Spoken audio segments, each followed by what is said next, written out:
Assalamualaikum warahmatullahi wabarakatuh dan Waalaikumsalam Waalaikumsalam warahmatullahi wabarakatuh. warahmatullahi wabarakatuh. selamat pagi untuk teman-teman semua. Pagi, teman.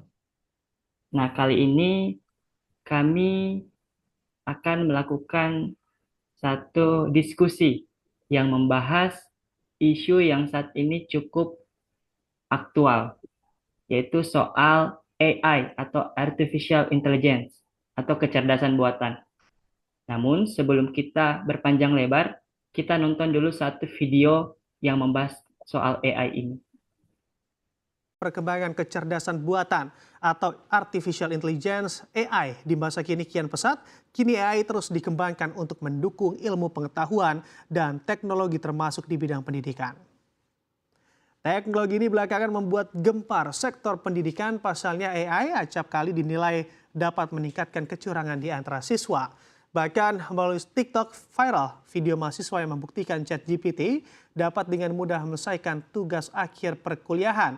Tak hanya itu, baru-baru ini di India juga muncul tren penjual jasa joki jawaban ujian berbasis ChatGPT dengan biaya ratusan juta rupiah. Kendati demikian, melalui penelitian terbaru yang dipublikasikan pada Educational Evaluation and Policy Analyst mendapati bahwa kecerdasan buatan pada alat umpan balik otomatis dapat meningkatkan pembelajaran siswa di dalam kelas dan juga membantu tenaga pengajar untuk meningkatkan praktik pengajaran mereka.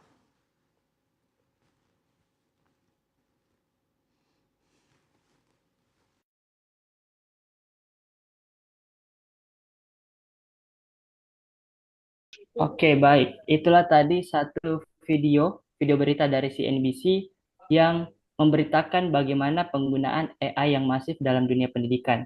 Tapi diskusi kami kali ini tidak akan membahas dalam ranah pendidikan, tapi dalam ranah dunia kerja, khususnya dunia pemerintahan. Tapi sebelum itu, saya ingin memperkenalkan kelompok kami dulu.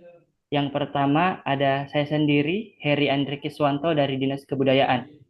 Kemudian ada Saudari Diah Adawiyah dari Dinas Kebudayaan, ada Saudari Nur Aziza dari Dinas Kesehatan, dan ada Saudara Lukman dari Dinas Pertanahan. Jadi, AI merupakan salah satu isu yang saat ini sangat ramai dibahas di masyarakat. Karena banyak orang yang menggunakan AI sehingga bisa berdampak pada misalkan kemalasannya untuk berpikir kritis dan lain sebagainya. Nah, kali ini saya ingin bertanya kepada peserta grup diskusi kali ini. Yang pertama, saya ingin ke Saudari Diah Adawiyah. Kira-kira apa dampak jika isu ini tidak diantisipasi? Sih pertanyaannya Saudara Heri. Nah, mungkin disinggung tadi sedikit ya bahwa jika isu ini tidak dicegah atau diantisipasi, dampaknya akan cukup serius. Seperti kemampuan berpikir kritis dapat menurun karena terlalu bergantung kepada rekomendasi AI. Kedua, kesalahan atau bias yang dihasilkan AI ini berpotensi langsung mempengaruhi kualitas pengambilan keputusan dan pelayanan publik. Nah, dalam jangka panjangnya, kondisi ini dapat menurunkan kualitas kinerja ASN serta mengurangi kepercayaan masyarakat terhadap institusi pemerintahan. Oke. Nah, sekarang kita ke Saudari Nur Aziza dari Dinas Kesehatan. Ya, baik. Menurut menurut Kak Nur Aziza, apa penyebab terjadinya isu ini? Baik, terima kasih atas kesempatannya. Jadi menurut saya, isu ini terjadi karena eh, beberapa penyebab. Pertama, karena literasi digital yang belum merata, sehingga banyak pengguna belum memahami keterbatasan dan resiko AI. Kedua, kemudahan dan kecepatan AI ini mendorong pola kerja instan tanpa verifikasi yang memadai. Selain itu, belum semua instansi memiliki pedoman atau kebijakan yang jelas terkait pemanfaatan AI, sehingga penggunanya cenderung tidak terkontrol. Oke, baik. Nah, kita ke Kak Lukman. Kira-kira menurut Kak Lukman, rekomendasi apa saja untuk mencegah dan mengantisipasi isu ini? Baik, Kakak.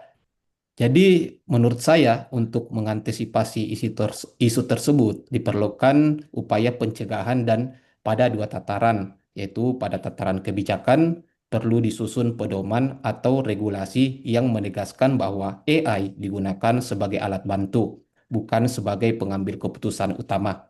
Selain itu, penguatan literasi digital dan etika pemanfaatan teknologi bagi ASN juga perlu dilakukan secara berkelanjutan.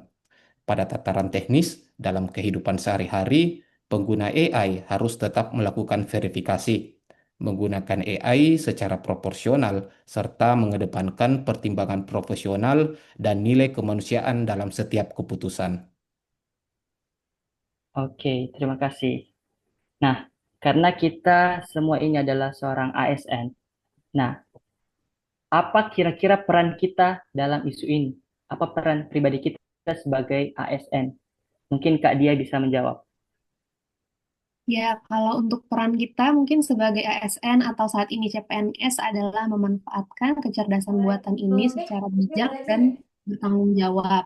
Nah, AI itu dapat digunakan untuk mendukung pekerjaan dan meningkatkan efisiensi kerja. Namun, keputusan akhir tetap didasarkan pada analisis manusia, ketentuan perundangan, dan etika profesi sebagai ASN.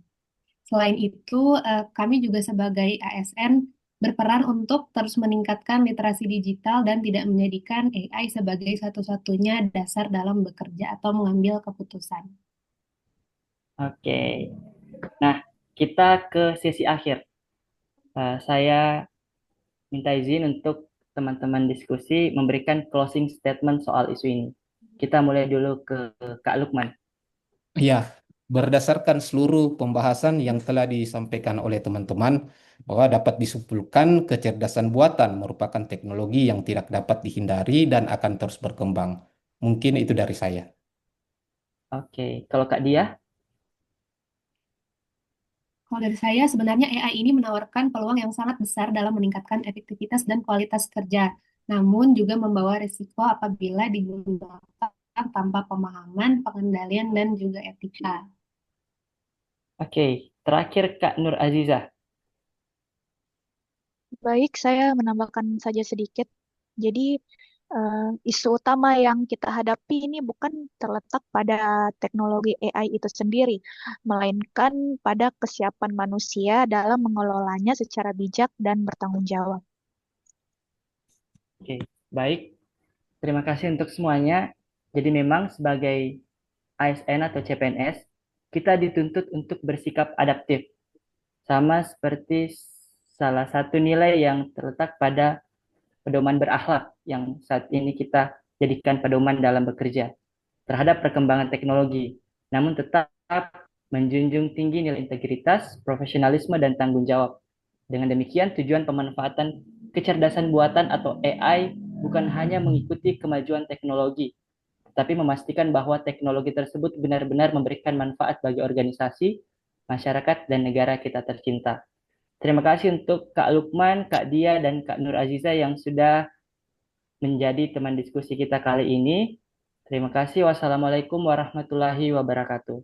Waalaikumsalam warahmatullahi wabarakatuh. Warahmatullahi Makasih wabarakatuh. kakak.